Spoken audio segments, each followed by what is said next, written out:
the start of what is going to be just a very long season for Manchester United, losing 4-0 to Brentford today, with majority of that game being won in the first 35 minutes of this game. United come out flat, just like they did last week, and give all credit to Ten Hag, some tweaks in the starting lineup, but those tweaks did not pay off. And I personally thought that Christian Eriksen in the midfield would make a huge difference for this team, but he had one of the worst games that you're ever going to see from him. So none of the tweaks that we talked about in the post-game last week actually did anything. De Gea makes a disastrous save attempt on that first goal.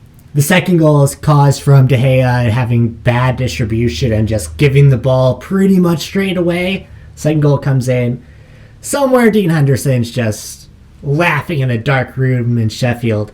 It's just the next chapter in what has been a series of very, very unfortunate events. And we've been talking about this for years now. I think there was a tweet from 2013 where David Moyes says that this roster could use with more attacking talent, and said that, I think the exact quote was, this roster needs better help in the attack, in the midfield, and in the goal. And that is still true today. And to even add to that, the team needs some help defensively as well. Just one of those games where you turn it off and you just want to sit in a dark room for a little while. There's not a lot you can say tactically. Brentford were very good. Manchester United were very poor. The only player to even have a remotely good game was Marcus Rashford in the second half. Everything outside of that was terrible. I don't even know tactically where you go from here. The problem isn't tactics. The problem is belief. The problem is effort on the field. You see, when United go to set up their offense, they are cycling the ball around just like you would see a Erik Ten Hag Ajax team doing it. Except the difference is Manchester United are doing it at a quarter of the speed of what Ajax would under Ten Hag. And that's the prime example. United was built as a team that can possess the ball and looks to find some creative effort to get in behind. And none of these players are suited to what Erik Ten Hag wants to do. I mean, United probably have one starter if you were to build a championship contending team from scratch out of these players. There's a lot of work to be done. It's not going to happen in 1 week, and as Erik Ten Hag said earlier, it's going to get worse before it's going to get better, and I think that is very, very apt.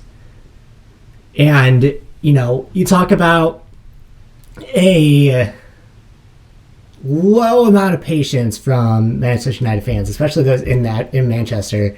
You saw the Glazers Out banner go live during the game, getting prime time viewing in the corner seats, and you get this sense that fan frustration is at an all-time high. And it's different than it has in previous years. I think in previous years the fan frustration was with the manager.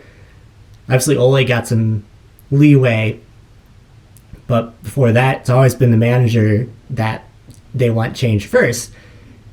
And it's very much become evident that the problem is in player recruitment, the problem is in who you have on the field, and ultimately the problem is in who is making the decisions at the top of the pyramid.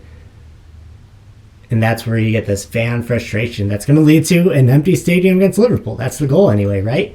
And they're going to come out, it's going to be an empty stadium playing against a title contender with a team that has shown a lack of effort except for the last 30 minutes of games 1 and 2, and what can you even say that this team will do better? It needs to commit, it needs to have that belief, and there's tactically nothing you can really say about what they need to do.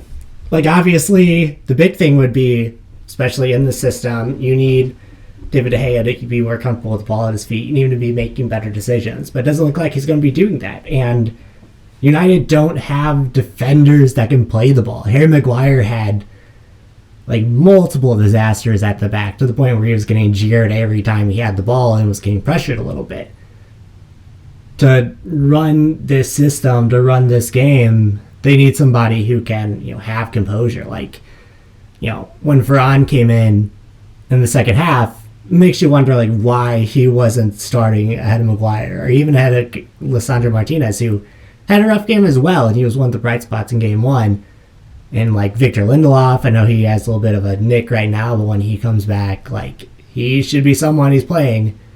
And like maybe your best defender is Victor Lindelof right now. It's a grim picture. And the only thing you can do is like my response to something that is hard and not fun to watch is to just shut down. And that's kind of what felt like after this game. I just wanted to sit in a dark room, make no noise, just let the silence wash over you. If you were a yelling person, you'd probably be very outraged right now. But I don't know, there's just a certain point where it was just like such a disaster. All you could do is laugh about how bad that team was. Like you almost wanted more goals to go in just to laugh at how much of a disaster it was. So what do you do here? Where do you go from here? Who knows? They've been linked to, of course, Rabiot, as we talked about earlier in the week. They've been linked to Serginho Dest, or right back, which I think would help this team a bit, having someone who could actually move the ball on the right and still be somewhat defensively sound, although that's one of Dest's weak points as well, as someone who watched them a lot. Rabiot, maybe changes a little bit in the midfield. I'm not sure exactly if he does. Like, man, they need a lot of help. I think this is a team that isn't quite this bad, especially when you get belief, especially when you get play under Ten Hag enough time to really get set in, to have those drills and that intensity drilled into you.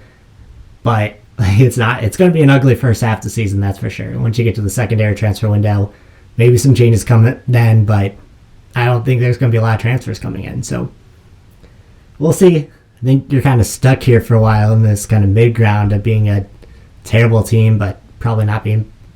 I mean, relegation can't happen.